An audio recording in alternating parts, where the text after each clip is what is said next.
Good morning વિદ્યાર્થી મિત્રો, આપણે સ્વાધ્યાય 1.4 પૂરું કર્યું. હવે આગળ પૂરક ગણ અને એના ગુણધર્મો આપણે જોઈએ. પૂરક ગણની વ્યાખ્યા. તો સૌ પ્રથમ પૂરક ગણને આપણે કોમ્પ્લિમેન્ટ સેટ તરીકે પણ ઓળખીએ છીએ. હવે સાર્વત્રિક ગણ યુમાં આવેલા હોય પરંતુ ગણ એમાં આવેલા ન હોય તેવા તમામ ઘટકોના ગણને ગણ એનો પૂરક ગણ કહે છે.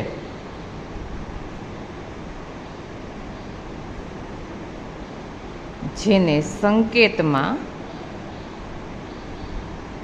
એ ડેશ અથવા કોમ્પ્લિમેન્ટ ઓફ એ એટલે કે એ રેઝ ટુ સી વડે દર્શાવાય છે.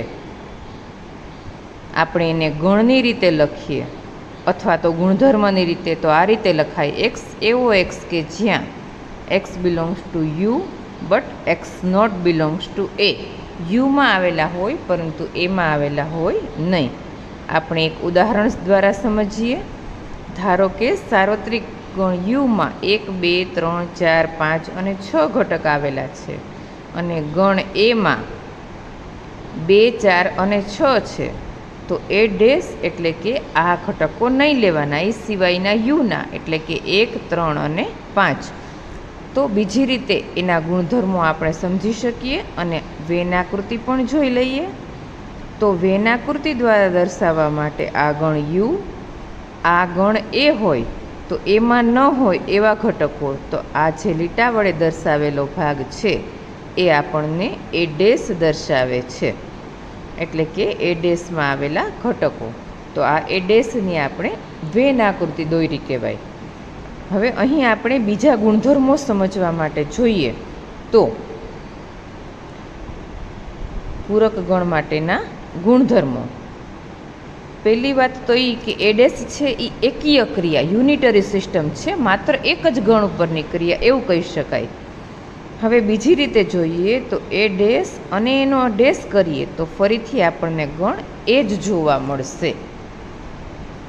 આ ઉપરાંત આપણે આવું પણ લખી શકીએ: એ ડેશ એટલે શું? તો કે યુ માઇનસ એના ઘટકો. હવે ખાલી ગણનો ડેશ એટલે ખાલી ગણમાં આવેલા ન હોય એવા યુના બધાય, તો યુ. પછી યુનો ડેશ લેશું તો એ આપણને મળશે ખાલી ગણ. તો આવા પૂરક ગણના આપણે ગુણધર્મો જોવાના છે.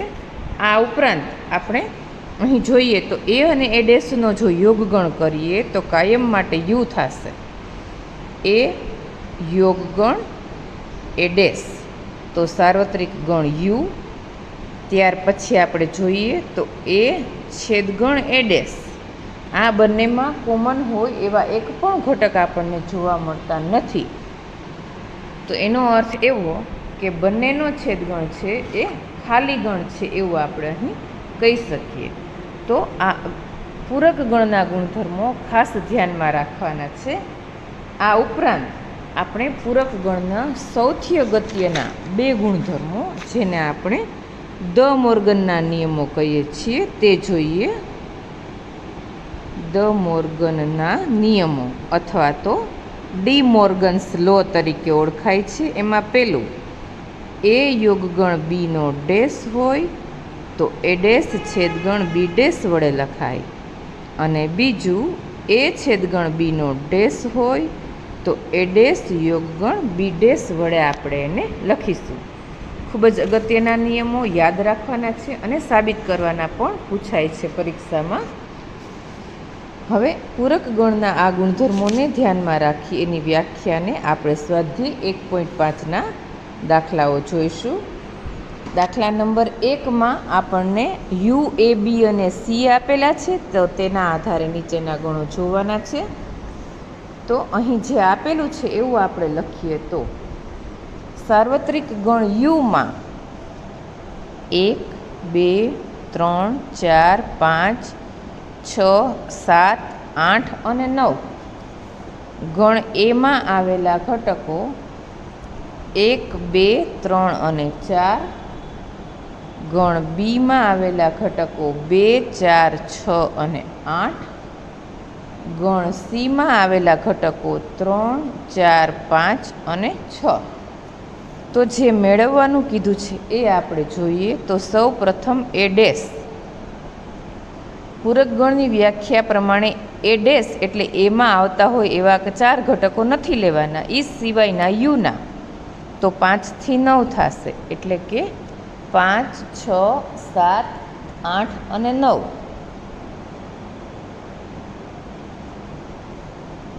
હવે આપણે બીજું જોઈએ. તો બી ડેશ. ગણ બીમાં આવતા હોય એવા ઘટકો 2, 4, 6, 8 ન લેતા યુના 1, 3, 5, 7 અને 9. આ ઘટકો એટલે બી ડેશના ઘટકો કહેવાશે. ત્રીજું એ યોગગણ સીનો ડેશ. તો સૌ પ્રથમ આપણે એ અને સીનો યોગગણ કરવો પડે. 1, 2, 3, 4, 5 અને 6. 1, 2, 3, 4, 5 અને 6 અને એનો ડેશ. તો એનો અર્થ એવો કે આ બધાય ઘટકો આપણે નથી લેવાના, એ સિવાયના યુના ઘટકો. તો 7, 8 અને 9 આ જોવા મળશે. આગળ જોઈએ. 4 નંબરમાં આપણને એવું કીધું છે કે એ યોગગણ બીનો ડેશ. તો સાદો કૌંસ, યોગગણ મેળવવા માટે છગડીયો કૌંસ. એ અને બીનો યોગગણ જોઈએ તો 1, 2, 3, 4, 6 અને 8 અને એનો ડેશ. એટલે એનો અર્થ એવો થશે કે આ સિવાયના યુના ઘટકો 5 આવશે, 7 આવશે અને 9, 1 થી 9માં બાકી રહેતા. પાંચમું જોઈએ તો એ ડેશ અને એનો ડેશ. તો સૌ પ્રથમ આપણે ખાલી એ ડેશ તો મેળવી જ લીધો. તો આ ઘટકો સિવાયના ઘટકો લખીએ તો ડાયરેક્ટ લખી શકીએ 1, 2, 3 અને 4, જેને આપણે એ તરીકે ઓળખીએ છીએ તે. છઠ્ઠું જોઈએ તો બી માઇનસ સીનો ડેશ. તો બીમાં હોય પરંતુ સીમાં આવેલા ન હોય એવા ઘટકો, બંનેમાં કોમન હોય એવા 4 અને 6 છે.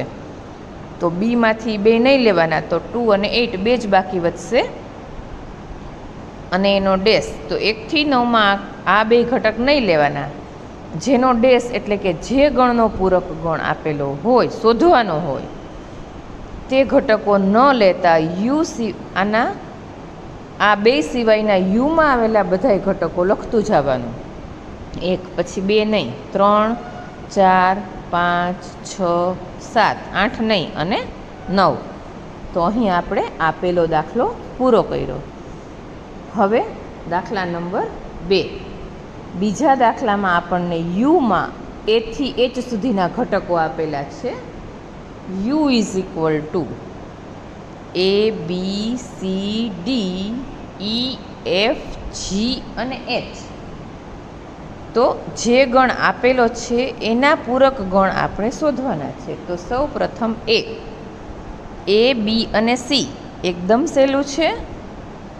એમાં આવતા ઘટકો નહીં લેવાના, એ સિવાયના યુના એટલે ડી થી એચના. ડી, ઈ, એફ, જી અને એચ.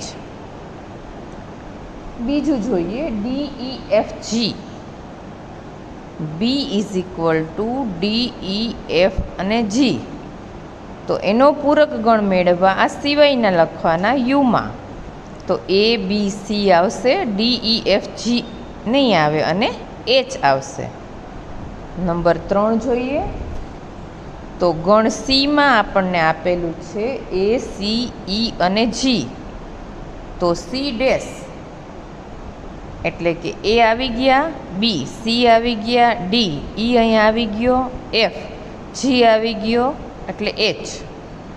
અને નંબર 4માં D is equal to F, G, H અને એ. તો ડી ડેશ, તો આ સિવાયના એ આવી ગયો, બી, સી, ડી, ઈ, એફ અને જી, એફ, જી, એચ આવી ગયા. તો અહીં આપણે ડી ડેશ મેળવો. તો બીજા નંબરના દાખલામાં આપણને સાર્વત્રિક ગણ યુ આપેલું હતું અને એને આધારે આપેલા ગણના આપણે પૂરક ગણો મેળવ્યા.